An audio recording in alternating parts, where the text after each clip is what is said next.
So, I'm sure if you clicked on this video, then you've most likely heard that a new Mortal Kombat game was just recently announced, titled Mortal Kombat 1. What, did they forget to type the rest? Didn't they mean Mortal Kombat 12? Okay, you know what? Let me rant for a second. The Mortal Kombat series has had a history of the most abysmal title choices ever. The first three were just called Mortal Kombat, Mortal Kombat 2, Mortal Kombat 3, then there was an expanded version of Mortal Kombat 3 called Mortal Kombat 3 Ultimate. Okay, so far so good. Mortal Kombat 4, then Mortal Kombat Gold, which is an expanded version of Mortal Kombat 4, but instead of just calling it Mortal Kombat 4 Ultimate, they called it Mortal Kombat Gold, which makes it sound like a totally different game, even though it is not.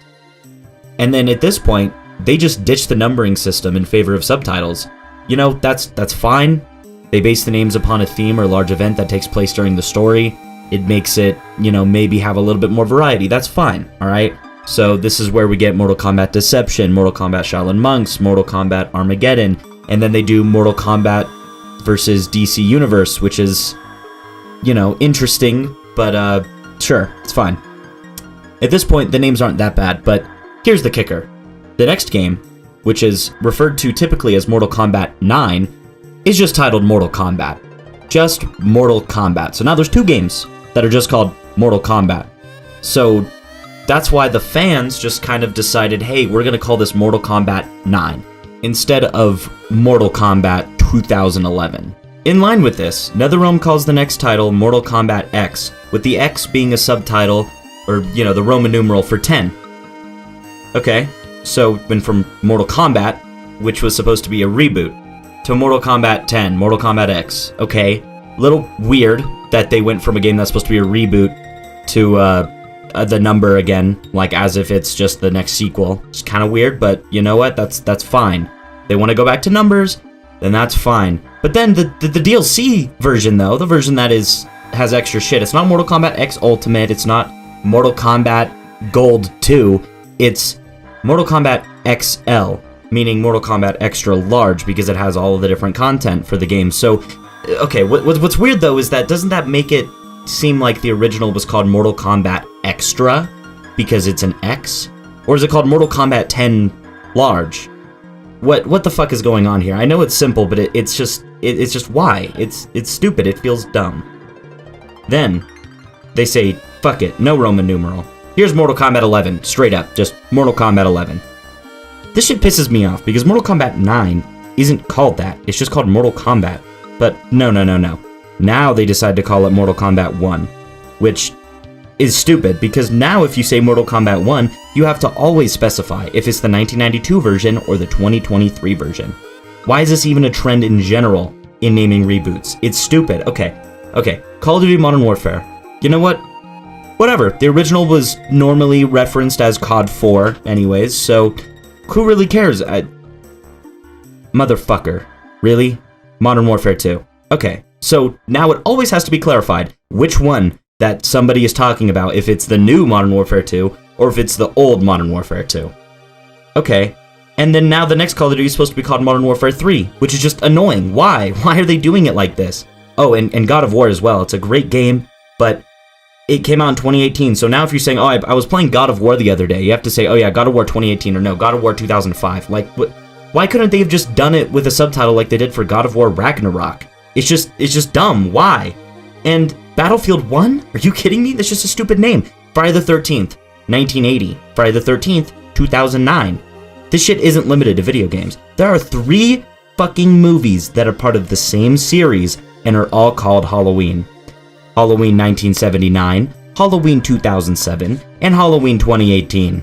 Like, just name it other shit. Is it that hard? Alright. Anyways, I finished my rant. Let's get to the actual video. What you are looking at right now is the actual Mortal Kombat 1, the original game from 1992, running on my PC. I want to preface this with the fact that I'm playing the Arcade Collection version. Speaking of that, what I had to go through to play this game was ridiculous. It's not on Steam anymore, so I had to go to some strange and sketchy websites to get my hands on this. And not to mention it uses the butt-ass old Games for Windows Live service, so I had to find a workaround for that. Anyways, I decided upon opening the game that in order to consider myself having completed the game, I have to run through the gauntlet on each and every character. I honestly went into this initially with total confidence because I've played plenty of Mortal Kombat in my life, so I should know what's necessary to getting through this. No, I got my ass kicked. The AI on this game is honestly much more skilled than I thought it would be. I couldn't figure out the controls at first either, which doesn't help. I honestly think the difficulty is because this was, of course, originally an arcade game, so the developers made it to eat up as many quarters as humanly possible, so they can make a lot of money. Alright, so, let's just talk about the first character. I'm Johnny Cage. No contest. This man has some very basic moves. He fire green orb, and he do cool kick. He also does the splits, but I don't think it does anything other than look funny. This was written before I figured out that it actually punched people in the balls. As I am writing this section, it is 4 AM, and I am leaving my PC on in hopes of continuing in the morning. I had a struggle up until the endurance round section. The endurance round section is so insanely difficult, I would rather staple my nutsack to a wooden post and be lit on fire. I realized I had been attempting for a very long time and it was 3 AM and I needed to go to bed. So here I am now. I really hope that my cats do not climb on my PC and turn it off at some point before I wake up. Thank God, that didn't happen. I wrote this part in the morning, and I can finally get back to gaming. I still continuously got fucked for over an hour. Alright, so I'm recording my microphone and my desktop audio now because I am pissed. Alright, this shit, it's horse shit, okay? Listen, maybe it's just copium. Maybe I just suck ass.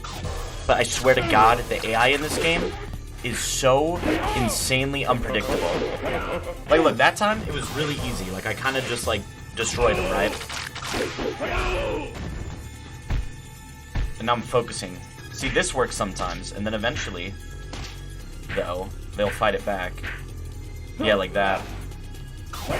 And then that shit is gonna kill me. It does so much fucking damage. It's horseshit. Look at how low his health was. Scorpion kept killing me damn near instantly with his fucking hook. It does so much fucking damage. It's crazy. Once I did finally beat it, I felt so insanely hyped. Let's fucking go! Yes! I can't believe. Oh my God, I'm so excited. I'm so happy right now. That makes me so insanely happy. Oh my God, I can't believe I just did that. The other endurance ones were pitifully easy in comparison. Then there's Goro. Why? I couldn't even fucking get out of the way in time. Fuck off, man. Oh my God. Goro was real tough for me for a while. I spent about 25 minutes without winning a single round against him. This is due to the fact that all of his attacks feel like they do double damage, and that he also has double health. However, once I did defeat him one round, he was a piece of cake. Fuck you, man. Holy shit. Holy shit, let's go! Shang Tsung wasn't that bad. I got fucked real bad a couple of times, but once I just kind of kept spamming air kick, I ended up defeating him.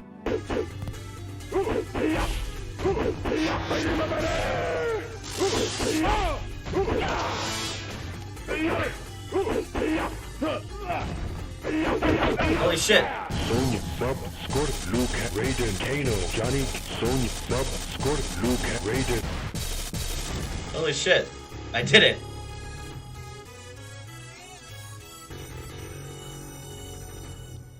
I'm the supreme Mortal Kombat warrior. Johnny went back to Hollywood and made a Mortal Kombat movie with many successful sequels. Sequels? Yeah, sequels. Now I play as Kano. At first I had trouble understanding the Kano ball move, but then I realized I can just move my thumb in a circle and he turns into a circle, which is kind of cool. I didn't have much issue until Goro. God!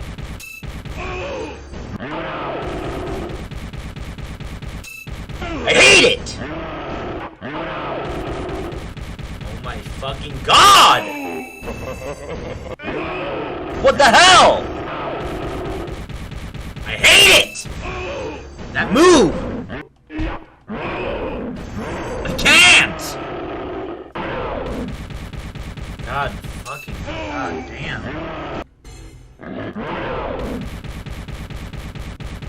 Why?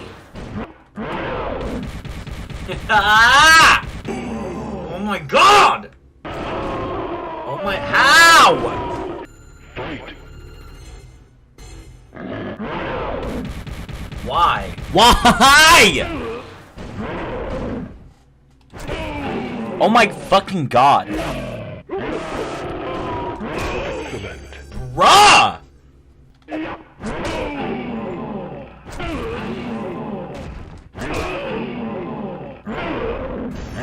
I have a goddamn fucking second to do fucking anything? Why?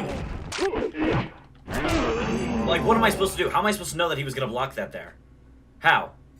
Excellent! It's not fucking excellent, man.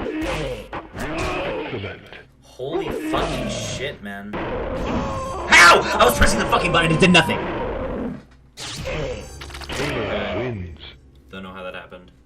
I fucking hated fighting Goro as Kano. I got so insanely pissed off, I wanted to break something. Shang Tsung was also fucking annoying because it felt so unfair sometimes. Probably a skill issue, but I don't care. It pissed me off anyhow. Oh, he's gonna teleport behind me! I don't want to fight Goro! I'm having no fun right now. I'm having zero fucking fun. Thank you!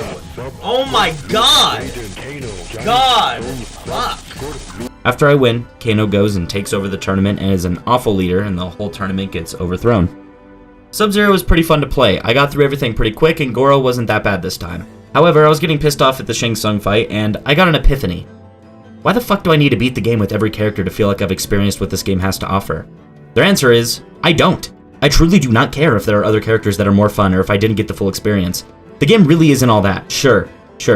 It did a lot for the fighting games. It was controversial at the time because all the fatalities and the blood, and, you know, it kind of was part of the reason why there even is an M rating system today. That's all cool, but to be honest, there isn't much of a reason to go back to this game under any circumstance other than novelty. Well, and of course nostalgia, but that's really if you're just an old fuck. The game in general feels really limited. The only two modes this game has is the classic tower mode and then 1v1 against your friends. That's all. It really needs nothing else since it is an arcade game after all, but still. There are many other Mortal Kombat games that feel more polished, smooth, look better, and have better mechanics with a variety of game modes. This game on its own isn't bad, but with the context of the other Mortal Kombat games that followed, it quickly becomes obsolete. With that being said, this game gets a 4 out of 10. All of those points are really because of what it did for the industry rather than what it does for someone like me in this day and age. It's not designed poorly, it's just that there are games that are designed better, that are easier to play. It was a pain in the ass trying to get to play this, and it feels like I kind of wasted my time trying so hard to do that because the game really isn't anything insanely special. At least it's not now going back to it. Recently, I uploaded my video about the first Mortal Kombat, and right after that video went up, I decided that I'd play Mortal Kombat 2 because I'm just in the mood to play and go through all the different Mortal Kombat games. And while I am in the mood, I might as well take advantage of that and make some more content out of it. I want to first off say thanks to everybody for the support on the first video. I really appreciate it a lot. And yeah, so let's get into it. I yearn to know what it feels like to be alive in 1993. The feeling of going to the arcade with friends and playing with each other on Mortal Kombat 2, putting endless amounts of coins into the machine, wondering what the characters in the background of the tree stage are and what they're doing, gossiping at school about things that happened or didn't happen.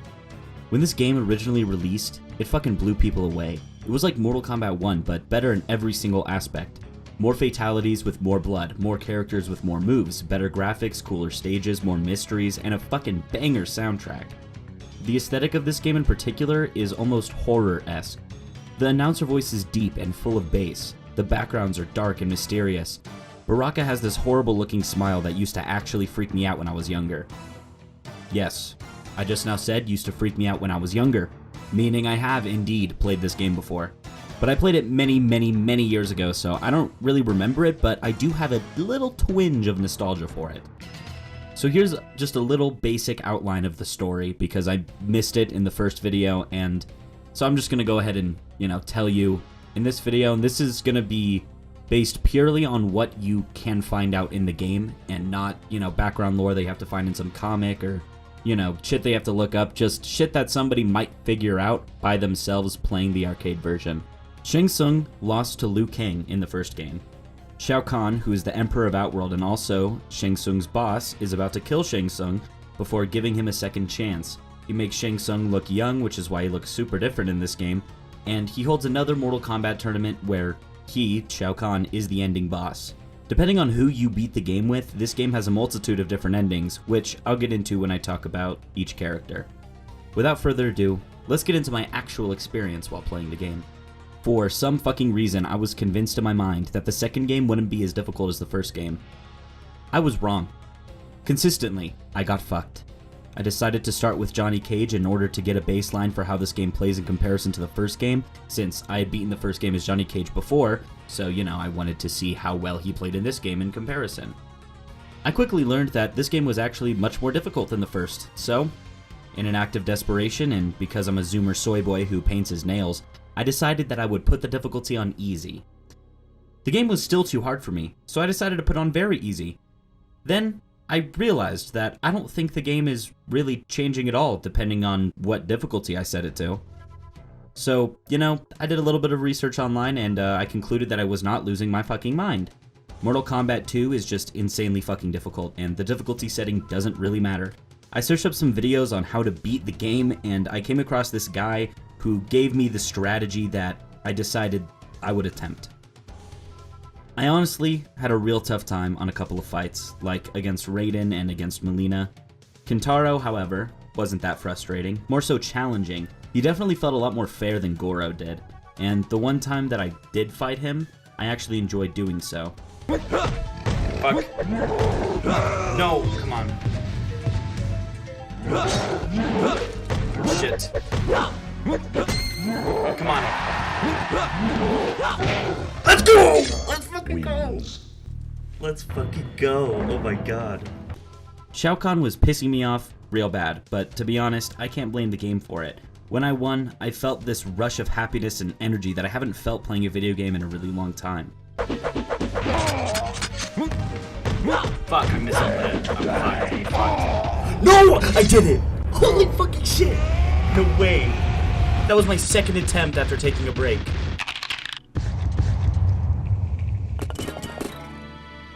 Holy fucking shit. Oh my god, once again you were the supreme Mortal Kombat warrior. Holy shit. Now I can technically say that I beat the game. I've laid out a bit of a plan for myself on how the rest of the video is going to be structured. For each of the characters, I will make an attempt to make it through the tower. On this one attempt, I am allowing myself up to 5 continues on any single fight, meaning that after every fight, that number resets, so if I die 4 times on the third fight, I will still have 5 chances on the next fight. Additionally, as I'm going to be doing this, I will be attempting any fatalities, babalities, or friendships that I can. However, if I cannot, I will still show footage of it that I found elsewhere. I noticed that the fatalities are kind of weird in this game and strangely hard to pull off for me. I also will be doing every single special move on each character if possible. Liu Kang in particular has a move in which I have to hold a button for 4 entire seconds, which is nearly impossible because of how aggressive the AI is in this fucking game. Alright, listen. If you've made it this far in the video, you are likely enjoying it. I thought YouTubers were lying when they said that a certain percentage of viewers weren't subbed, but they aren't. 98.5 of the motherfuckers who watched my video did not subscribe. If you're enjoying, please consider subscribing. I'm planning on doing all of the Mortal Kombat games in the future videos, as well as a variety of other games. Anyways, let's get started with the first character, Liu Kang. Liu Kang.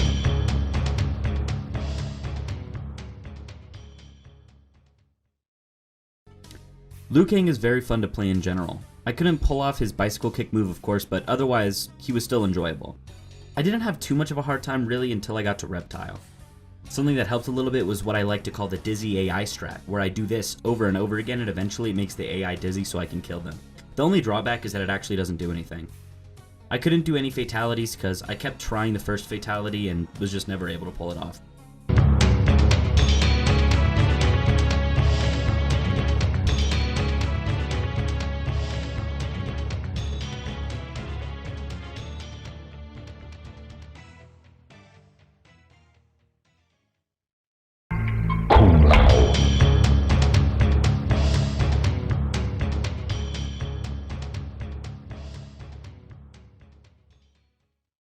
Kung Lao is a pretty cool character with a pretty cool concept. I love his hat being a blade, however, from what I could tell, his moves were a little bit lackluster.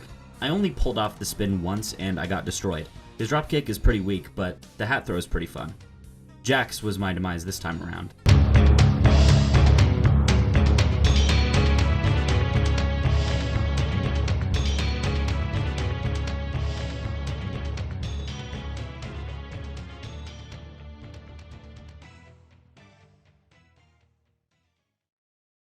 Johnny Cage.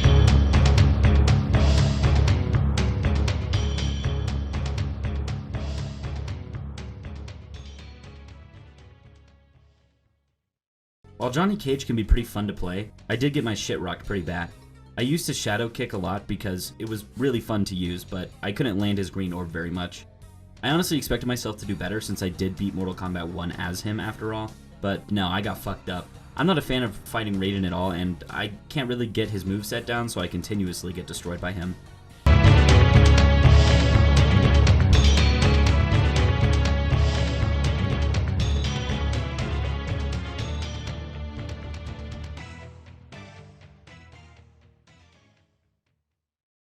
Reptile.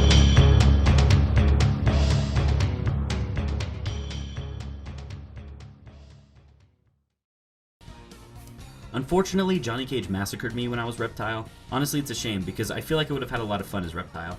His spinning move is really fast and satisfying to do, his slide is really satisfying as well. I didn't do invisibility because I wouldn't be able to see myself and I think that wouldn't really help me against CPU, and Force Ball just wasn't worth the inputs to me.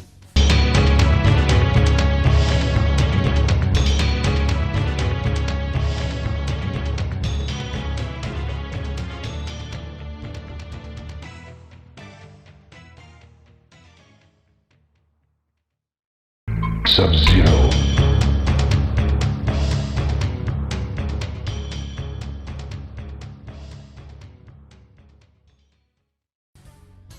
I know Sub-Zero isn't a bad character. I think I just had a hard time because of the fact that the CPU doesn't like to get hit with projectiles and his most important move is a projectile. Part of it is also because it's a slow projectile. I enjoyed playing as him, but I got destroyed real bad by Johnny Cage yet again.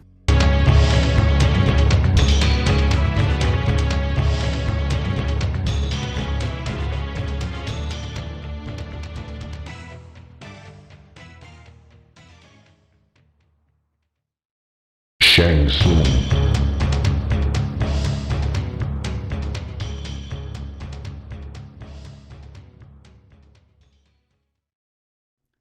Shang Tsung is real simple.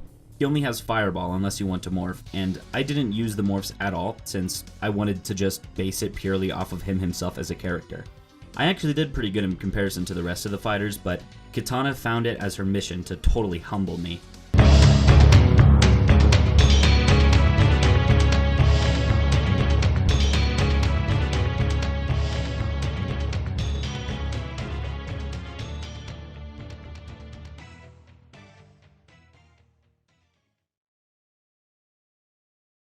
Kitana.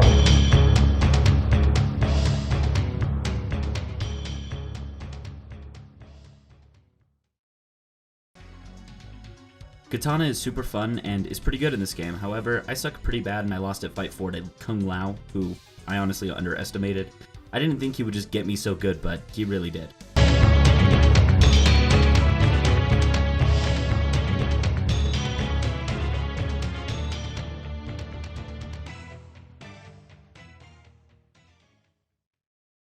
Jax.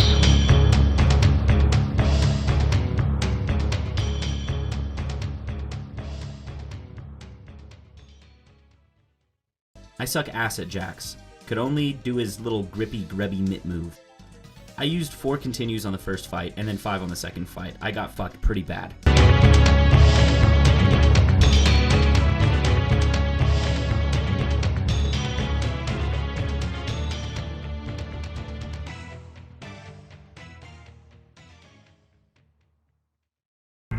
Melina.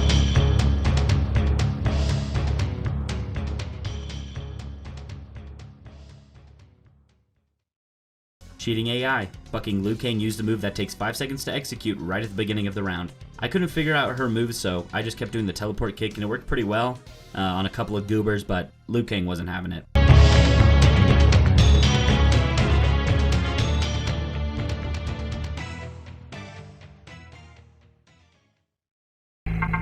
Baraka.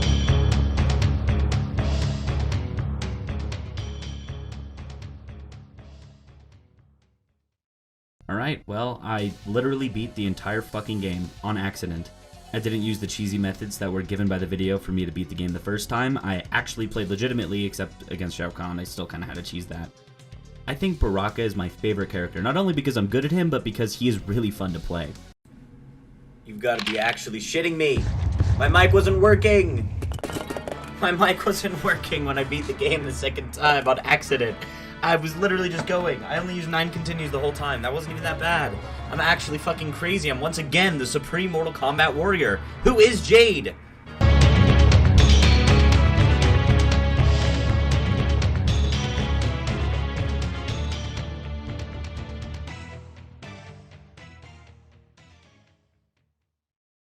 Scorpion.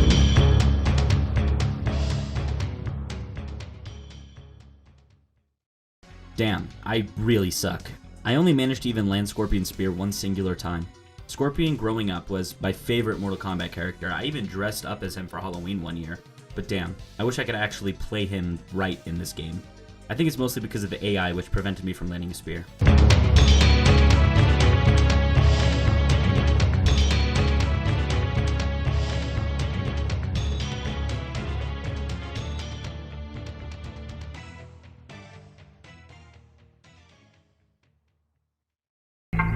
Raiden.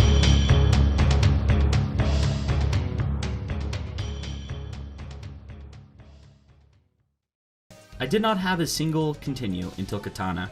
Raiden is super fun to play, and I really enjoyed my time with him. His attacks are powerful, easy to pull off, and satisfying to hit. Katana just decided that she didn't want me to continue, so I couldn't.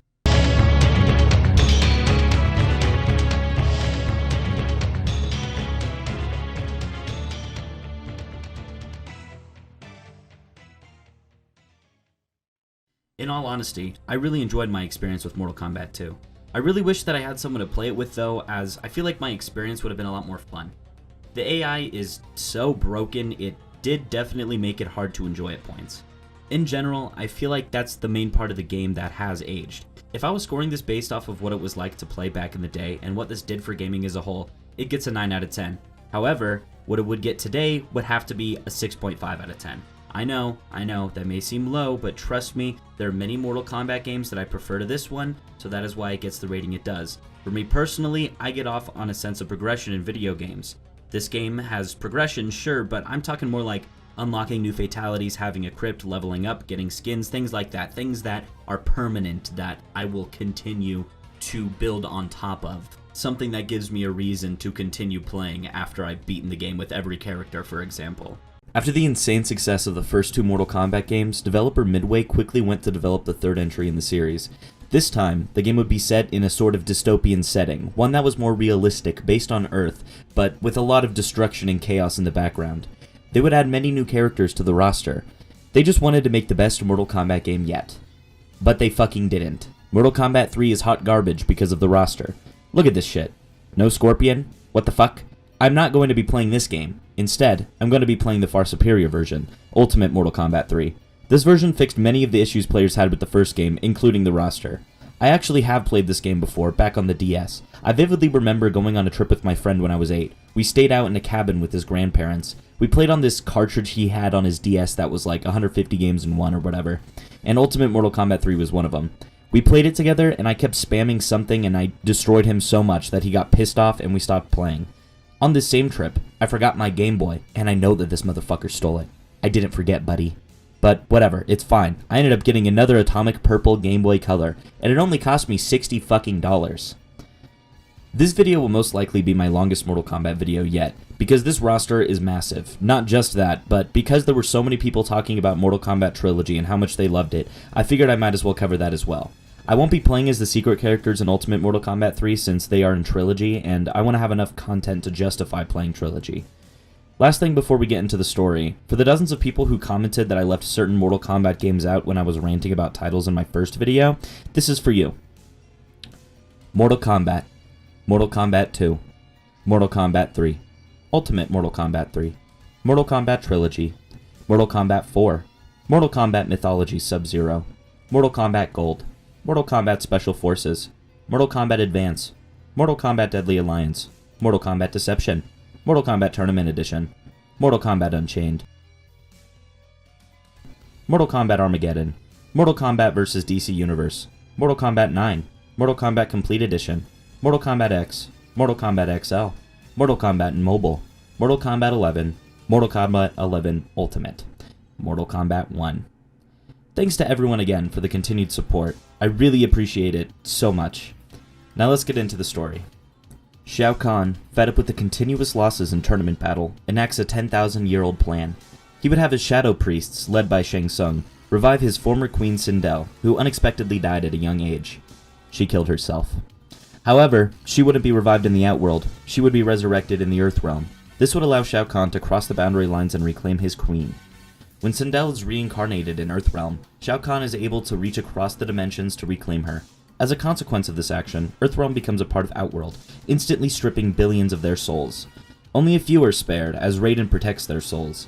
He tells them that Shao Kahn must be stopped, but that he cannot interfere. Due to his status as protector of Earthrealm, he has no power in Outworld, and Earthrealm is now partially merged with Outworld. Shao Kahn has unleashed extermination squads to roam throughout the Earthrealm and kill any survivors. In addition, Raiden's protection only extends to the soul, not to the body, so his chosen warriors have to fight the extermination squads and repel Shao Kahn. Here's how I'm going to be playing this game. I'm first going to attempt a character on Novice. The continue system I did previously stays the same, where I allow myself 5 continues on one singular fight, and if I lose all continues, then I lose the game. However, if I beat the game on Novice, then I move on to the next difficulty. If I beat that, then I continue onward until I beat it on Master. But if I can't beat it even on Novice, tough shit. I'm done with that character and I'll find the character bio online. I'm also not going to show it on screen for a long time and force you to read. I figured it'd be better if I just said out loud a quick abridged version of the character bio and ending. So what that means is that I will still show it and you can pause it to check out, if you want to read the actual thing. But for those of you who don't necessarily always watch videos very carefully and stare at the screen, sometimes I do it myself where I, watch a video but really listen to it like it's a podcast or something. If you're one of those people, then you don't have to worry about it. And also there will be chapters, so you can skip around to whatever part you might want to see. Let's get into it. Kitana is accused of murdering her sister Melina. Shao Kahn gets people to capture Kitana. Kitana needs to reach Sindel first. Honestly, starting off the game, I did fucking great. I felt like a badass. I mean, I didn't even lose a single round until I got to Jade, but lord, when I got to Jade, she sure did fucking fuck me up. She has what I think is an invisibility move, and that shit made life hell. Kitana has the same moves as last game, except now she has an air punch that I never landed. She was pretty fun to play as, though, and I even managed to hit a fatality on Shiva. I didn't get as far as I'd like to, though, since Jade fucked me up good. Kitana evades Shao Kahn and goes to Earth. She survives Reptile trying to assassinate her and gets allied with Jade. Yeah, Jade, the same person that fucked me up. Reptile is on Shao Kahn's side, trying to stop Kitana at all costs, and he will even fucking kill her. Reptile was pretty fun to play as. I mostly spammed the Force Ball since it was easy to pull off and the AI didn't really have the means to defend it most of the time. I was so mad when I found out there's an endurance round in this game. That shit was hell for me back in Mortal Kombat 1. However, this time it actually wasn't too bad and I managed to do it. Reptile in general was really fun to play, and I'm glad I got to Motaro. I even won a couple rounds against Motaro, so I think that I could actually manage to beat this game on the easiest difficulty legitimately in this video. Reptile kills Kitana. Shao Kahn told Kitana that he would bring Reptile's face back, but he doesn't, so Reptile promptly kills him. Sonya is friends with Jax. They try to warn the US government about the Outworld menace, but since the US government is the US government, they do absolutely nothing about it. I really enjoyed my time playing as Sonya. I mainly used her projectile and her little leg flipperoo thing. It was really satisfying and fun to play as her, and there were moments where I felt like I was actually starting to get better at these games. Unfortunately, though, the endurance round humbled me, and it took me out. She convinces her superiors to actually form a group dedicated to preventing invasions from other realms. Jax makes both arms metal so he can win. Jax was fun. Mainly his grippy move that was in Mortal Kombat 2, but also his missile was pretty fun. The endurance round fucked me over again, which made me think there might be a bit of a theme building here. Jax and Sonya are still collaborating. Jax runs a division in the group that Sonya helped make and leads the first expedition into a new realm. Nightwolf is trying to preserve his tribe's sacred land, so he hates Shao Kahn. I love Nightwolf. He was so much fun to play as. His arrow ability was super quick and fun, his uppercut axe was super fun as well, his charge was great. He played really quick, which I loved about him. There were a few moments that I thought I was going to lose, but I actually managed to beat Motaro when I fought Shao Kahn. I didn't defeat Shao Kahn because, holy fucking shit, is he difficult. Nightwolf reclaims land for all the Native Americans, and they become the great leaders of Earth. Jade was friends with Katana, but Shao Kahn wants her to capture Katana. Jade is pretty basic. She has a blade she throws and a shadow kick move. I enjoyed playing as her, and I thought that I was actually starting to get better at the game, but Sector fucked me. Jade sides with Katana and defeats Shao Kahn, and Earth, as well as Jade's homeland, are turned back to normal. Shao Kahn can't take the souls from Hell, so Scorpion escapes from Hell. He sides with nobody. I had a much better time with Scorpion in this game than I did in Mortal Kombat 2. I actually managed to hit his spear quite a lot, and I'll never be able to get enough of him yelling, "Get over here." The endurance round felt pretty fucked this time. I got absolutely folded. Eventually, Scorpion sides with Shao Kahn. However, he finds out that he has to fight Sub-Zero, which he refuses to do since he killed Sub-Zero's brother. Scorpion fights Shao Kahn and wins. He's sent back to Hell. Kano was assumed dead after Mortal Kombat 1, but he is not. He is enlisted by Shao Kahn to teach his warriors earth weapons. As a character, for some reason I have always liked Kano. Something about him just makes me enjoy him as a character. In this game, he has a projectile and a sort of uppercut move, as well as the ball. He's pretty fun to play, but I yet again got fucked up by the endurance round. Kano apparently straight up fucking nukes Khan's warriors. He wanted to take the souls that Khan had, but the souls attack him. It's rumored that he is dead. He leaves his clan because they betrayed him. His pursuers are robots. Sub-Zero was pretty good in this game, much better than in Mortal Kombat 2. I actually was able to land the freeze attacks a lot and had a good amount of fun playing as him. However, the same thing happened again where I was doing great and then I just got absolutely fucked. This time, it was by Cabal. Sub-Zero becomes Smoke's ally, kills Khan and the cyborgs, then disappears into the shadows. Sector was originally a member of the Lin Kuei, but he volunteered to become a cyborg. He has no soul. At this point, I'm changing the amount of continues I'm allowed from 5 to 3. This is because I feel like 5 might be a little bit too generous, and that it's best to do so in the interest of time, since I normally have my opinion formed on the character I'm playing as by the time I get my ass kicked anyway. With that being said, Sector is a little underwhelming. He has only 2 moves, the missile and the teleport uppercut. I mean, I guess technically 3 moves because he has a homing missile, but it's still just a missile. They're cool, but just don't feel like enough to constitute an entire character at this point in the series. He's not awful, I just don't like him all that much. Endurance round got me once again. Sector kills Sub-Zero, and then he uses a self-destruct that literally closes the fucking Outworld portal and returns Earth back to normal. She was Shao Kahn's queen, who died 10,000 years ago but was resurrected, like I stated in the original story at the beginning. Sindel is a pretty basic character, but a pretty fun one. Her 2 moves, those being Fireball and Scream, are both pretty easy to pull off and pretty enjoyable to do. Cabal rocked my shit, though. Sindel has a vision that shows Shao Kahn isn't her real husband, so she kills Shao Kahn and reunites with Katana. Stryker was the leader of the Riot Control Brigade in a big city. Shao Kahn then kills everybody in the city, so it's just Stryker left. Honestly, for as boring as Stryker's design is, his moveset is actually pretty fun. His baton attacks specifically. Really, all of them are just great. I love the baton sweep and the machine gun and the grenade toss like fuck. Yes, while it is pretty basic design, the actual fun that I had with Stryker makes up for it. Stryker has always been one of my least favorite Mortal Kombat characters, at least in the design department, because I've just never really been a fan of basic looking policeman type characters. Also, something that kind of puts me off from his design in this game is that he strangely reminds me of Dylan Klebold. Raiden guides him to meet with the rest of the Earthrealm warriors, and he kills Shao Kahn, saving Earth.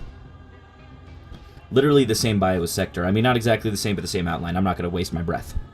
Surprisingly, I made it all the way to Motaro with Cyrax. At first, I got my shit fucked by Reptile, the first fight. However, once I got used to playing as him, I eventually was able to make it all the way to Motaro. His green net is a lot of fun, and the CPU seems to fall for it most of the time. His little bomb drop attack makes a sound that tickles my brain in a certain way, and I really love it. I really appreciated this character a lot more than Sector. Cyrax is captured by Sub-Zero and is told to kill Shao Kahn, and he does. He never gets new orders from the Lin Kuei, so he malfunctions and gets stranded in the desert, so that's why he's in the background of the desert stage, which is kind of a nice little detail. He was gonna reform the White Lotus Society, but Khan fucks it all up. I was doing okay as Kung Lao up until Sub-Zero. He played basically the same as the first game, so I still suck ass at him. I mostly just used his hat throw and that's it. I couldn't really get into him. Sub-Zero got me. He wins against Shao Kahn, but is believed to be dead from injuries. No one knows who Cabal is, but apparently he's a survivor of an attack from Shao Kahn, causing him to be malformed, so he has his mask as a respirator. Sounds kinda like Darth Vader to me. Cabal has always been an interesting character to me. His design has always just been something that's spoken to me, and he'd even creeped me out a bit when I was a little kid. He fucked me up quite a few times while I've been making this video, so I had high expectations. While he is pretty fun to play, since the CPU has input scanning, I wasn't really able to have as much fun with him as I'd hoped. I think if I was playing against friends, then the results would have been different since they don't have the reaction time that CPU has. Sub-Zero got me again. He beats Shao Kahn, and rather than living a life of crime like he had before the tournament, he instead fights injustice. Shiva is picked to be Sindel's protector, but when Motaro gets chosen as the head of one of Khan's extermination squads, Shiva gets suspicious because there's a race war between Shiva's race and Motaro's race. Shiva overall is a pretty decent character, nothing less, nothing more. Her moveset is pretty unique. She has a fireball like a lot of other characters do, but she also has her teleport stomp and her ground stomp, which helps set her apart. She's also bigger than every other character in the game, which is pretty cool. Reminds me a lot of Goro though, and I can't stand Goro. Sub-Zero beat my ass again. Shao Kahn is racist, so Shiva defeats Motaro and Khan. She goes home and tries to restore the pride and respect of her race. He was given more power from Shao Kahn. Kinda goofy, considering he didn't really seem to help out too much the last 2 times, considering that they lost the tournament. Shang Tsung, yet again, didn't do much for me, but at least this time he does have volcanic eruption. The fireball move was just basic shit, and I didn't do the morph since I am just trying to focus on the main character at hand, just like I did for the second video. Jade got me this time. He learns Khan is trying to take his soul, so he defeats him and takes all of the Earth's souls for himself, ruling the Earth. He is Shao Kahn's biggest target since he defeated him before. I had a much better time as Liu Kang in this game than in Mortal Kombat 2. Thanks to all of the people in the comments pointing out that you can start the timer for bicycle kick before the game actually starts. Other than that, he was fun and fast. I got demolished by Jade again. He defeats Shao Kahn, fueled by the rage he felt from Kung Lao's apparent death. He's another robot made by the Lin Kuei, and Sub-Zero tries to save him but couldn't. Sub-Zero believes there is still a soul within him trying to escape. Damn, I fucking suck ass at Smoke. He's fine as a character, but he doesn't feel very original in this game. He was a human in the previous game in his cameo, but here he's a cyborg. That shit's kinda weird, and his moveset is also kinda weird. He has Scorpion's Spear and Sector's Uppercut Teleport. Just feels a little silly to me, you know? I got demolished by Kano early on. He learned he does have a soul, and he defeats Khan but is stuck as a robot. Well, that does it for Ultimate Mortal Kombat 3. This game was honestly a lot of fun for me. I had a lot better of a time than in the previous 2 games, that's for sure. The AI doesn't feel as fucked up in this game, but that could also just be because I'm playing the Novice Tower and maybe I have gained a little bit of skill at the game since I have been playing a lot of Mortal Kombat. The roster is good, the game feels really fast in comparison to the previous ones, the aesthetic is uniquely dystopian, the soundtrack is great. That ends my praise for this game. Where the game falls short is the overall character creativity. Don't get me wrong, there are a lot of cool characters introduced in this game that become mainstays, but honestly they kinda butchered Robot Smoke. Striker, while fun, isn't that creative. The AI is really unpredictable, not in the same way that Mortal Kombat 2 had unpredictable AI, but in a way that leaves me absolutely stunned, because Fight 4 against Jade would either be the end of me or be a breeze, with no in-between. I already know there's someone in the comments that's about to tell me the AI is actually very predictable, and there's a simple way to cheese it. But I'm not here for strategies like that. I'm here for just playing the game at face value. Despite some shortcomings, this game is honestly great and I had a lot of fun. I'd have to give it an 8 out of 10. For those of you who are just here for Ultimate Mortal Kombat 3, then the video is over now. I'm considering the rest of the video as bonus content more so than full-on reviews. Mortal Kombat Trilogy will come soon, right after the next game I'm talking about. Mortal Kombat 3 on the Game Boy. Oh yes. If you've enjoyed the video, please consider subscribing, I really appreciate it, and yeah, so here is what the startup sequence is like.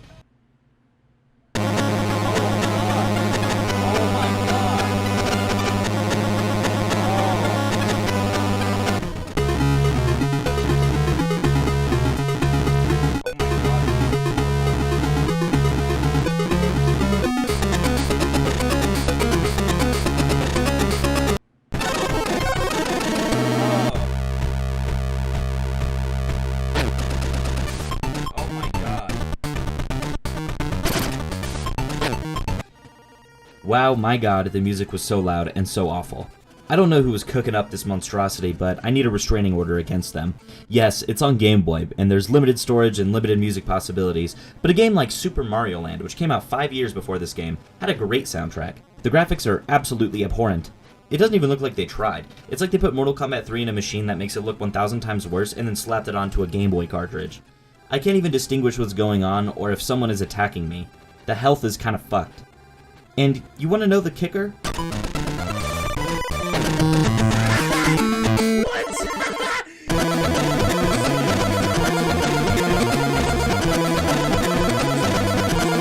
I gave this game one singular attempt as Sonya, and I beat the fucking game. So, with that, I can confidently say that this game was probably nothing more than a cash grab, since obviously Mortal Kombat 3 was never created with Game Boy hardware in mind. If you grew up playing this version and have nostalgia for it, that's great, but man, do I pity you. I'm not bitching about the graphics because it's something I care about immensely in games. Obviously, I understand it's a fucking Game Boy game. The Nintendo 64 is my favorite console of all time, and my favorite handheld is probably the Game Boy. I'm only 19 years old, but I legitimately grew up playing on the Game Boy. I understand that it has limitations, and it was novel for its time. However, that is not an excuse for shitting out a completely butchered version of an otherwise great game for a cash grab. I give it a 1 out of 10. If you're trying to play Mortal Kombat 3 on the go, then just get Ultimate Mortal Kombat for the DS. That's the closest thing you'll get for the foreseeable future in terms of a fully portable arcade Mortal Kombat 3 experience. Here we are, the last game in this video and what I know some people are waiting for. Mortal Kombat Trilogy. This game came out on the Nintendo 64 and PS1. However, I'm playing the PC version. The characters that I missed in the first game, I'll be playing in this game, along with all of the new characters that they have added. Mortal Kombat 3 was the original, Ultimate Mortal Kombat 3 was the expanded version, and Mortal Kombat Trilogy is the expanded version of the expanded version. This has every character featured in the series up to this point.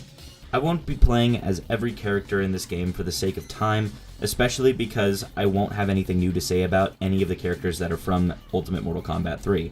I had a little bit of trouble trying to get the game to run correctly at first, but eventually I was able to get it going. I played the PC version that is on GOG, so even though I showed you the Nintendo 64 version, this is probably closer to the PS1 version considering the inclusion of boss characters, and the only reason why I showed the Nintendo 64 version is because I collect Nintendo 64 games, so I already had it. Let's start off with the first new character I haven't played as. Also, quick note, the game only ever recognized me as player 2 except in a couple instances, which I'll point out later, so keep in mind that I'm the character on the right instead of on the left.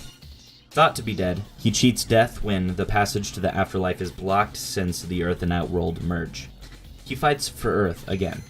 What can I really say about Johnny Cage? I enjoy playing him less and less as the series goes on. He just doesn't feel like much of an interesting character to me.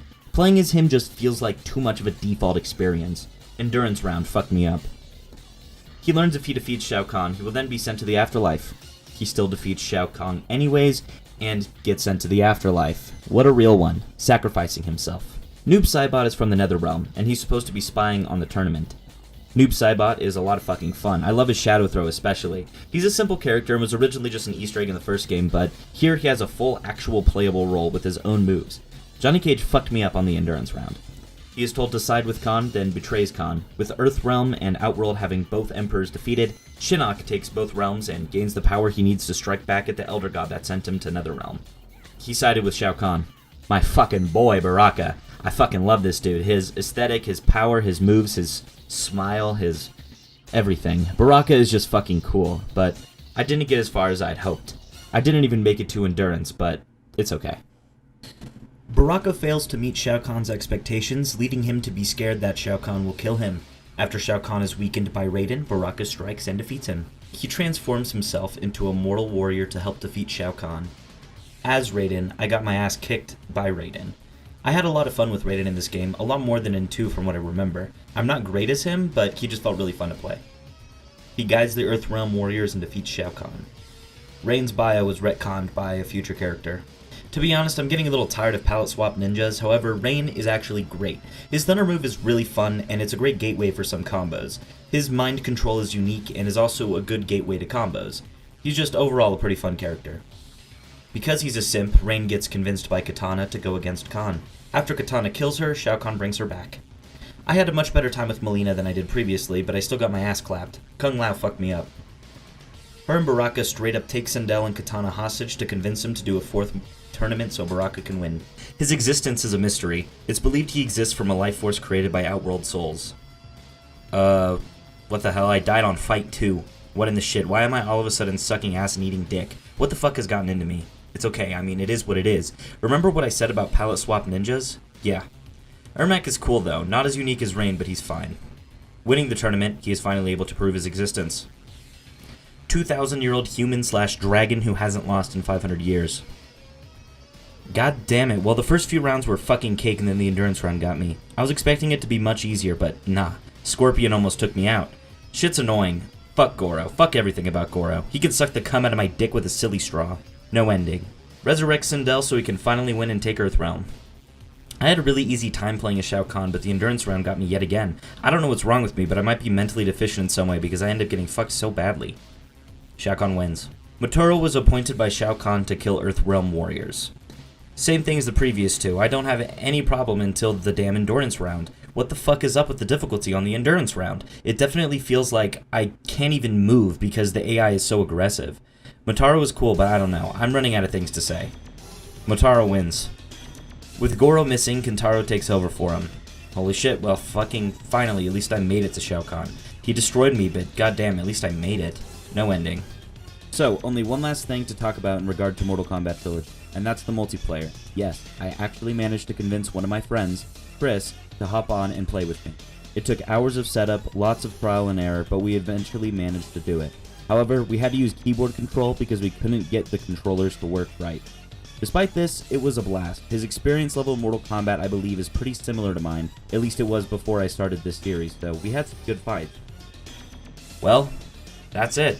Mortal Kombat Trilogy is probably the definitive version of Mortal Kombat 3. There's more stages, more characters, the aggressor meter, faster gameplay, tighter controls. Overall, it's just straight up better in my opinion. 8.5 out of 10. This video has taken a lot of time to make, so I would really appreciate it if you left a like, subbed, commented, just anything to help me out a little bit. I really genuinely, wholeheartedly am so grateful for the immense amount of support that you all have shown me recently. When I uploaded the Mortal Kombat 2 video, I had 70 subscribers. As I'm writing the script, I have 2,150. It's been less than 2 weeks. I have been wanting to do YouTube since I was a little kid, and I'm so happy that all of you guys are helping that dream possibly become a reality. As the Mortal Kombat series was reaching the 4th entry, Midway knew that they had to change it up and do something different. The past 3 games were great, no doubt, but players were beginning to get bored of the same formula. The Nintendo 64 and the PS1 were the new consoles, capable of much more than simple 2D sprites. Midway decided to hop into the 3D gaming world with Mortal Kombat 4. At this point in the late 90s, unfortunately, arcades were beginning to dissipate. Games at home were really starting to look like the games in arcades, if not better. The thing is, consoles at the time may have had the processing power, but they didn't have the storage, specifically the Nintendo 64 version. They had to cut down the roster to only 15 combatants. They had to cut the stage count down to 10. This isn't the biggest deal in the world so long as they deliver, but with these things being cut down, they added a couple things. The first being usable weapons, the second being cutscenes. These are really the 2 large things that were added to the actual game. Getting the game to actually cooperate with me was the first fight of this video. My god, GOG, you spend all of this time bringing the game to PC and adding improvements just to not give it native fucking D-pad support? Really? I can guarantee you that 95% of all Mortal Kombat players, hardcore or casual, play the game with a D-pad. That's how fighting games are meant to be played. Not to mention that even when I got the D-pad working, thanks to this amazing guy, special shout out to Fate, but I was having a problem where the game thought that I had 2 controllers plugged in, but I didn't. The game just decided that I was both player 1 and player 2. Scouring the GOG forums, I came across a post that said to not touch the keyboard at all on startup, and that should work. It didn't work, but it was close. I actually had to use nothing but the keyboard until I got into the game for it to work. This doesn't make any sense, but after 40 minutes of trial and error, I was happy to just have a functioning game. Let's talk about how I'm going to be playing this game. In previous videos, I gave myself 5 continues on each singular fight. If I lose all 5 in one fight, then I have to quit and move on. I changed it to 3 during the last video. In Mortal Kombat 4, the default amount of continues is a total of 3 across the entire duration of playing the tower. Yes, I can change it to 9, however, I want to have a vanilla as possible experience. So I will only be having 3 continues for each fighter I play as. As consolation for this, I'll also be playing a round of endurance as each character. Oh yeah, endurance round, that's a new game mode added in this game. It's essentially the tower, except instead of it ending at some point and you having continues, you lose a single time and it ends. Each fight is only 1 round. I'm not playing gold for the sake of time. I'm going to be going out of town soon, and I want to make sure that I can get this video out before then, as well as the next video coming out while I'm out of town. I'll be playing the entirety of the ending cutscenes as well, because I think they're hilarious and easily the most iconic part of the game. If you enjoy this video and you don't want to miss future videos from me, please consider subscribing. I seriously appreciate everybody so much for giving me the time of day and enjoying the content. So, with that preluding information out of the way, let's get into the story.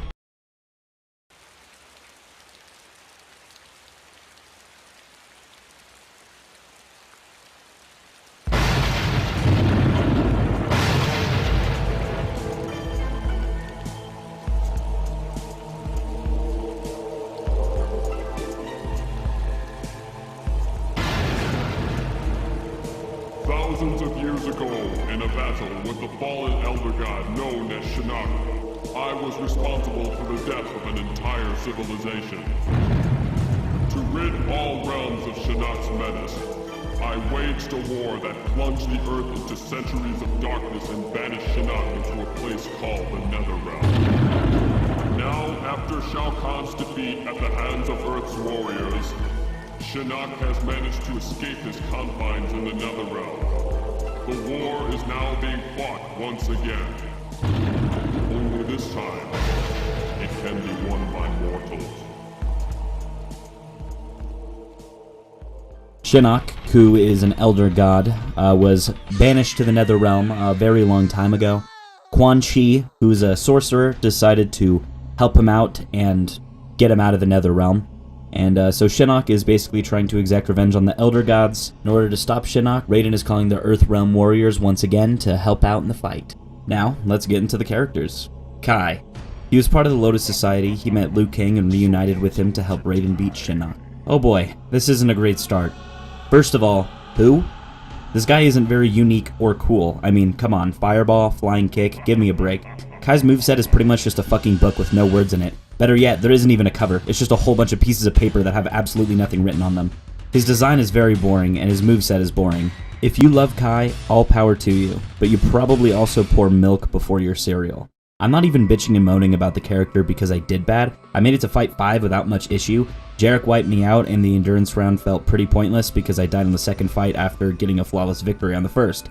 Overall, Kai is just a goofball, and I have absolutely no interest in him as a character or in playing as him. You fought well, Kai. You are now a true Shaolin warrior. Thanks, Raiden, but I'm not interested in becoming a Shaolin warrior anymore. I've got too many of my own problems to deal with. What will you do next? I don't know. Wander the earth, search for my soul, that kind of thing. Well, perhaps you could use this on your journey. Your lightning staff? It holds the power of thunder and lightning. Wield it wisely, for it can show you the way to immortality. You've earned it. Thank you, Raiden. I will not fail.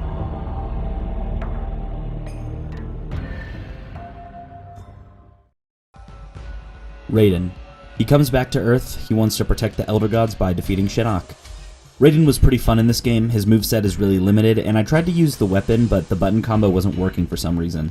I was scared when I found out that Goro was the sub-boss in this game, but I definitely felt better when I just spammed Lightning Bolt over and over again and he didn't stop me.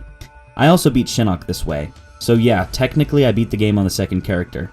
This makes me happy because now I can finally say I have left the bullshit fuckery era of the 2D games.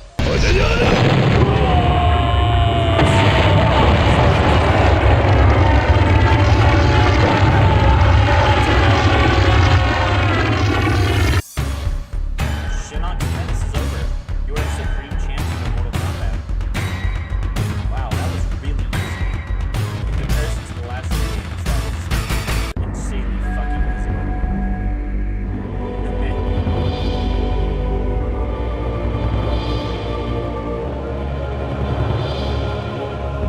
Raiden, for many ages you have protected the Earth realm from the forces of evil. You have earned your place among us. With your ascension into the pantheon of Elder Gods, you must choose your successor as the new protector of Earth. With the aid of Earth's mortals, I have once again managed to defeat Shinnok and his minions. I choose Fujin. He will guide the mortals of Earth as they move into the next millennia.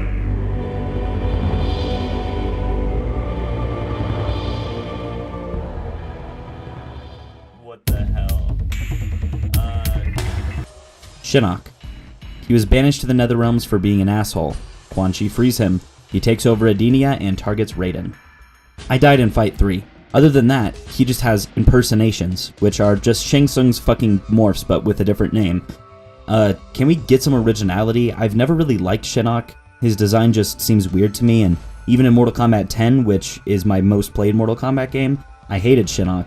Shao Kahn as a character has always been my favorite Mortal Kombat boss, but Shang Tsung is fine too. I just don't understand Shinnok. His impersonations are just lame, and the game freezes and has to load for a second if you use any of them, so it isn't even really worth the time. Dumbass character. For millions of years, I suffered in the bowels of the Netherrealm. You, Thunder God, are responsible for my suffering. Now the piteous mortals of Earth will pay for my grievance. You turned against your fellow Elder Gods. You betrayed your title. You deserve much worse. But it's too late, Raiden. I win! With the Elder Gods out of the way, I will take my rightful place as ruler of all eternity. I can already feel the power surging from within. You're mad! Farewell, Thunder God.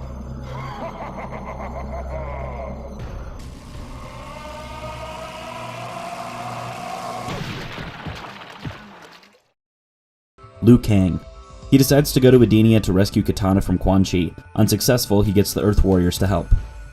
Liu Kang was pretty fun in this game as well. His bicycle kick was easy to pull off, his fireball was as well, and his flying kick was great as always. I didn't do as good as I did playing as Raiden, but hey, I did end up beating the fucking game again. The war is over. I've once again defended my title as champion of Mortal Kombat and defended the realm of Earth, but I have failed to save the realm of Edenia. In doing so, I have also lost Kitana forever. Kitana? Yes, Liu Kang. What It the is hell? But I thought you were gonna lick. With Shinnok's destruction, you have not only saved the Earth, but you've also saved my own realm. For that, I can never repay you. Knowing that you survived is all that I need. As heir to the throne of my realm, I offer you the chance to rule at my side, as King of Edenia, forever. I cannot accept your offer. I belong here on Earth as champion of Mortal Kombat. Then, I wish you good luck, Liu Kang, on all your journeys. Why do they talk like that, by the way? Look at his face! Goodbye, Princess Kitana. He does not even care! His dumbass face! Oh my god. Reptile. A general in Shinnok's army, he was banished to the Netherrealm for genocide, responsible for the death of millions. Reptile keeps his teleport and acid spit, and also gets a powerful punch and a crawl. This is the point of playing when I started to feel like I was really getting the hang of it. The controls are starting to make sense, so the game does feel pretty satisfying. I managed to do a fatality on Jarek. Goro killed me. Fuck Goro. Died on the first fight of Endurance. Quan Chi, I have served our Lord Shinnok well in the destruction of Earth's warriors. Yes, we are most appreciative of your efforts. Now I wish to return in time to my home world before it was destroyed at the hands of Shao Kahn. As the new ruler supreme of all reality, Shinnok alone has the power to grant me this wish. You dare make such an impetuous request from your lord and master? It is a simple request for one of such great power. It is also not worth his attention. I demand it if it were not for warriors such as myself. His attack against Raiden's forces would have failed. Perhaps you can convey your feelings to Shinnok himself. What? Infidel! You are in no position to demand anything. I could kill you with a mere thought. But we had a deal. A deal? I am not a god of my word, Reptile. All deals are off! Scorpion. Quan Chi gives Scorpion an offer. He gets life back if he is a warrior against the Elders. Scorpion has ulterior motives. Goddamn, Scorpion is a lot of fun in this game. His moves just all flow together like butter. It's so easy to catch the AI off guard as him. It's so fun. He's fast, his spear is always awesome, his teleport punch is really solid in this game, and he can fucking breathe fire. This is definitely the most fun I've had as Scorpion in this series so far. I did good, but got fucked up by Goro. I thought that I was going to shit on this game initially, but looking past the laughable cutscenes and the player models and the less characters and the less stages, the actual core gameplay is pretty fun. By defeating you, Sub-Zero, I have avenged the death of my family and clan. Now my soul can finally rest. Your soul will never rest, Scorpion. The Lin Kuei may have been responsible for your murder, but your family's true killer still remains free. If you are not the murderer, then who is? I am the one you seek. To defeat my nemesis Sub-Zero, I needed the power of a Spectre. You've done my bidding well, Scorpion. But now I must return you to the Netherrealm.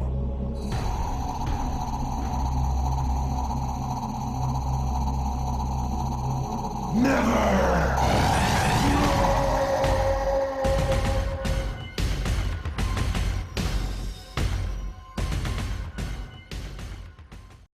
Jax. Sonya disappears trying to find Jarek, so Jax tries to find her. He realizes that Sonya is fighting for Earthrealm again, so he helps. I did much better as Jax in this game than in any other Mortal Kombat game so far. He's pretty fun. I mainly used his dash punch and his missile, but really the most memorable part of Jax in this game is his ending cutscene. Come in, Major Briggs. This is Lieutenant Sonya Blade. What? Sonya, this is Major Briggs. Come in. Sonya, this is Jax. Are you there? Going somewhere, Jarek? Jax! I thought you were going to... Thought I was what? Dead? Like my partner you just tossed off the cliff? I'm sorry, Jax. Please, don't drop me. Wait, I promise. Too late, Jarek. You can't drop me. You have to uphold the law. You have to arrest me. Wait, this is brutality. You can't do it. Wrong, Jarek. This is not a brutality. This is a fatality.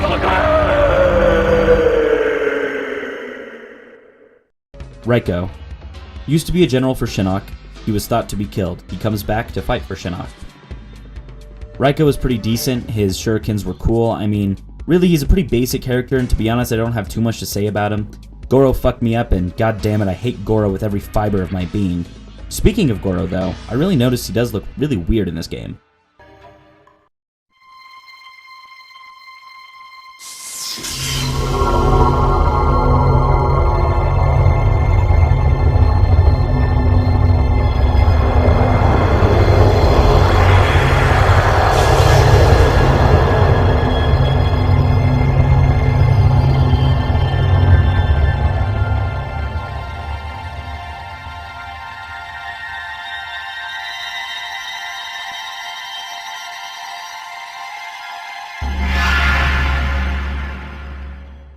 Johnny Cage. After his death, he sees the Earthrealm warriors fighting again. He asks Raiden to take him to his mortal body so he can fight again. At least I enjoy Johnny Cage in this game more than the previous two. I don't like how he has the low fireball and the high fireball. I kind of just wish he had a neutral fireball. The shadow kick was fun, but it always is fun. The most noteworthy thing about my time playing as Johnny Cage was the fact that I did manage to do both of his fatalities.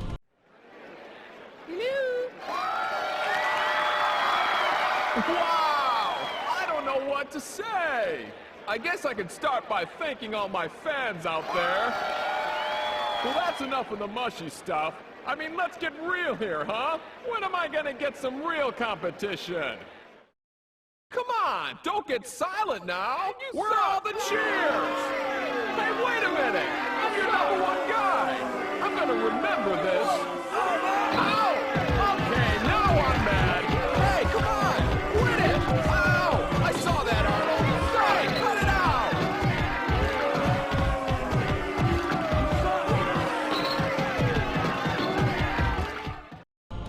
Jarek. Assumed the last member of the Black Dragon, Sonya Blade tries to kill him. She realizes Shinnok and Quan Chi are more important, so Jarek helps Earth's warriors. Jarek was pretty cool. His ball move, which is basically Kano Ball, is what I enjoyed the most. Again, the unoriginal design is just dumb. He's not too special of a guy. I beat Goro. Fuck you, Goro. Rotten hell, you piece of shit. And then I also beat Shinnok. Why is Shinnok seriously so insanely easy in this game? I didn't use any weird method or break the game in any way. Shinnok is just stupidly easy. I have yet to lose a single round to him when I make it to him. Goro, on the other hand, is a dickhead. It's over, Jarek. Shinnok is dead. The good guys won. You're coming back with me. Never, Sonya. I agreed to help defeat Shinnok, not turn myself into the Special Forces. The Black Dragon, live on! The Black Dragon died with Kano. You're the last one, Jarek. Never! Oh my god. Come in, Major Briggs. This is Lieutenant Sonya Blade. What? God. Sonya, this is Major Briggs. Come in. Sonya, this is Jax. Are you there? This is awesome. Tanya. She is a daughter of Edenia's ambassador. She helps refugees go to Edenia. Shinnok gets let through. Shinnok takes over. This point of the game is where all the different noises the characters were making started to piss me off. It's actually so annoying to hear the same sounds over and over again. Other than that though, Tanya is fine. I used her corkscrew kick mostly, managed to beat the fucking game again.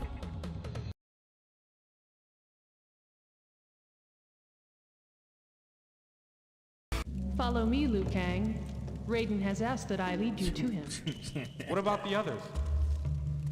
He has something special planned for them.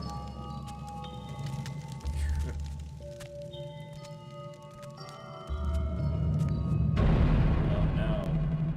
Tanya, what's going on? I don't know what Katana saw in you. Can't you see, Liu Kang? This is a trap. Welcome, Shaolin warrior. Your thunder god is beaten. Earth's warriors destroyed. You are the last remnants of the forces of light.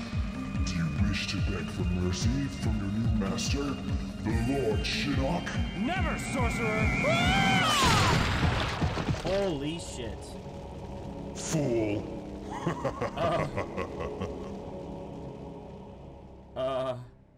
Liu Kang didn't even stand a chance. What was that? Fujin. He's the god of wind. He is one of the last gods of earth, so he tries to battle Shinnok. I just don't like the design of the new characters in this game. They're just so forgettable to me. Where's all the cool people? I don't know. Fujin is fine. I'm honestly starting to get bored of this game and I'm not even done yet. That says something about the quality in my opinion. Our forces of light have defeated Shinnok. Now, I must return to my duties as Earth's god of wind. You have served your element well, Fujin. But we have a new mission for you. Raiden? Our battle with Shinnok's forces is over. I must move on to my new position as an Elder God. And you, Fujin, you must take my former position as Protector of Earth. Raiden, it will be my honor to succeed you. Take special care of the mortals of Earth. They are great people, but have the ability to self-destruct. Be patient, and offer your wisdom and guidance. Farewell, Thunder God. I will not fail you. That is why I picked you. Sub-Zero. The Lin Kuei disbanded, but with Quan Chi posing a threat, he gets his brother, the original Sub-Zero, and wears his clothes. He has secrets that can help Shinnok. Despite him having a grand whopping total of 3 moves, Ice Freeze, Clone, and Slide, he was still pretty fun. His slide especially. Goro made me a little angry just because it's Goro and I can't stand to see him while I'm playing any game. I actually did lose once to Shinnok this time, but I still ended up beating the game.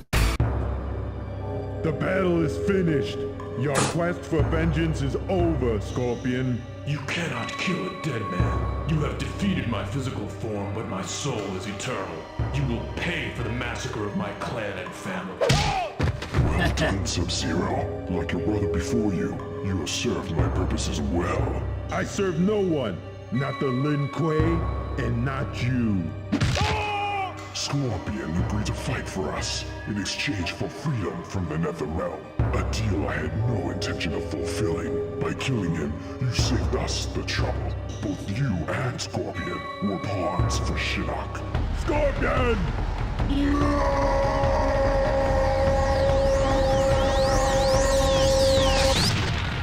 Holy shit. Look at that. He's pogging. He's pogging. Our battle is finished. You are now freed from my curse. Live well, Lin Kuei warrior. They're just standing there. They're just standing there at the end. Quan Chi. Quan Chi frees Shinnok. Shinnok gives Quan Chi the position of Arch Sorcerer for his help. Quan Chi is probably my favorite design of any new character in the game. He does actually look a little bit menacing. However, his moves were a bit uninspired and I got my ass handed to me for some reason. As payment for your loyal services, Quan Chi, I grant you the gift of your existence. My existence? Understand, sorcerer. I consume all energies, including the life forces of all that live, but I shall spare you. If it weren't for me, you would still be a tortured soul, rotting in the pits of the Netherrealm. You dare question me? I do more than question you, Shinnok. I challenge you. Then you shall die. What? Your powers are useless against me. How can this be? I am in possession of your once sacred amulet. Years ago, I delivered to you an exact duplicate, while I retained the original. I even fooled Raiden. Now I am ruler supreme. And you, Elder God, are finished!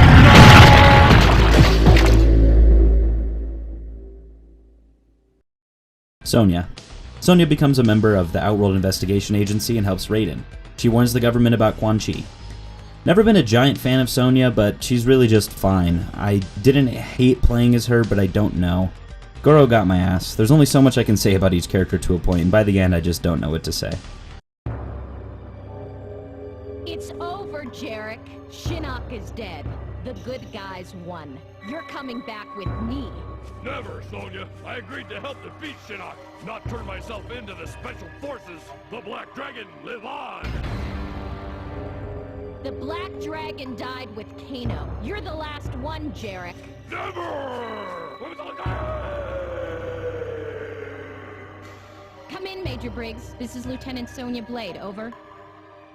Sonya, glad to hear you're alive. You actually sound happy to hear from me, Jax. Things get boring? Not since you followed Liu Kang into the Netherrealm. Well, it's over now. I'm returning to base. 10-4, Jax.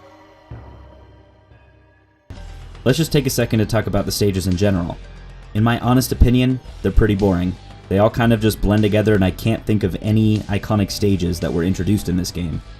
It was cool seeing Goro's lair in 3D, but the overall stage variety just wasn't that great. The fatalities in this game are probably the best this series had seen up to this point, but I still have some gripes. There are quite a few that are simply decapitation or splitting someone's body in half, but the ones that aren't are generally pretty creative. I couldn't pick my favorite between Tanya's or Raiko. I find it hilarious that Raiko can straight up just kick someone hard enough and their head spins in place. My least favorite has to go to Raiden. It's just someone getting impaled with no blood. Very boring.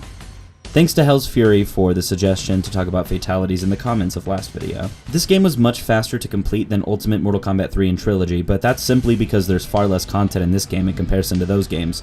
The game overall isn't bad. My main issues with the game come in the form of the roster. Not a single new character introduced in Mortal Kombat 3 makes a return here. This really bums me out because characters like Kabal and Sindel feel so integral to Mortal Kombat at this point in the series. I want characters that stand out from each other, that have something unique about them. Somebody like Jarek doesn't do that for me. He just looks like a generic guy. But no one in this game is a looker. Of course, it's an old game and I understand that 3D gaming was in its infancy when this game released. I just think that maybe Mortal Kombat wasn't quite ready to make that leap yet. The game looks downright goofy. The weapon system feels pointless and tacked on, more of a gimmick to try and sell the game. The actual gameplay at first was pretty fun, fluid, and fast. As I played through though, it got really stale. The other Mortal Kombat games didn't make me feel that way. It felt like I was always discovering different strategies with different characters in the first three. In this game, every character feels kind of the same. A lot of moves on the new characters are borrowed from previous characters. This game just lacks the overall charm that was present in the first three games. The game isn't horrible. Obviously, I did way better in this game than I did the other games, but the magic of the first three games are completely lost. This game release signifies a little bit of a dark age for the series that wouldn't fully get rekindled until Mortal Kombat 9. The game after this one is Mortal Kombat Mythology Sub-Zero. After that is Mortal Kombat Special Forces. Both of these games are widely considered to be the absolute worst from the franchise. Okay, I've done enough rambling. I think I'm going to give this game a 5. I know that probably seems high based on what I just said, but I think the actual fluidity of the game and the basic combat in this game is still fun. It just lacks character. This game is just a total middle of the road, kind of mediocre. Okay, actually, as I'm writing this, I'm deciding that it's a 4. That fits the game better. 4 out of 10 for Mortal Kombat 4. Now, just for shits and gigs, I'm going to play the Game Boy version as well. Well, immediately I thought we were off to a good start because the music was actually better than the first game. Look at this select screen. Who is this? Upon getting into the game, I realized the music wasn't stopping. It's just a short loop and getting pretty annoying after a minute or so. At least the second round of fighting has a different track, but it's really too bad that it still sucks ass. This is the Game Boy Color version, so at least it does look more visually appealing than Mortal Kombat 3 on Game Boy. This doesn't save the game though, because it still fucking sucks. I beat the game and felt absolutely nothing. 2 out of 10. Anyways, that's going to do it for this video. Thank you all for watching to the end. If you'd like to see me play through the rest of the games, consider subscribing. Thanks to everybody for the continued support. Have a good day.